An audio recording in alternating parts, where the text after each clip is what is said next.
खबर आपको देंगे। मुस्लिम लीग नून के कायद मियां मोहम्मद नवाज शरीफ के इस्तकबाल के लिए पार्टी की तैयारियां जारी हैं। इस सिलसिले में मरियम नवाज और हमजा शहबाज कल से लाहौर में जलसों का बाकायदा आगाज करेंगे। तफसीलात हासिल करेंगे डॉन न्यूज के नुमाइंदे अदनान शेख से।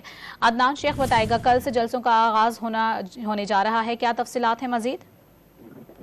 जी बिल्कुल, मुस्लिम नून के कायद नवाज शरीफ की पाकिस्तान आमद के हवाले से नून लीग मुतहरिक हो गई है और तैयारियां जोरों शोर से जारी हैं। इस्तकबाल को कामयाब बनाने के लिए मरियम नवाज और शहबाज कल एक जो इस्तकबाल रैली है वो शादरा में करेंगे और इस हवाले से दोनों रहनुमा जो है वो कल 123 के अवाम का दऊ गरमाएंगे और हल्का 123 शादरा में पहले जलसे से शाम 7 बजे मरियम नवाज और शाम शहबाज जो है का खिताब होगा। जबकि नून लीग जो है लाहौर में नवाज शरीफ के इस्तकबाल के सिलसिले में 7 जलसे करेगी और चीफ ऑर्गेनाइजर मरियम नवाज और साबिक वज़ीर आला पंजाब हमजा शहबाज जलसे में खिताब करेंगे और इस सिलसिले में कल जो जलसा होगा उस हवाले से एक अहम इजलास मरकजी जो है सेक्रेटरीट में जारी है और जिसकी सदारत जो है वो सनाउल्लाह कर रही है। उसके बाद जो है नवाज शरीफ की मुख्तलिफ हल्कों के अंदर भी जो है वो भी जो मकामी MNA और MPs है वो भी तैयारी करेंगे और लोगों को जो है वो मुतहरिक करेंगे। जी बहुत शुक्रिया अदनान, आपका तफसीली तौर पर आगाह करने के लिए।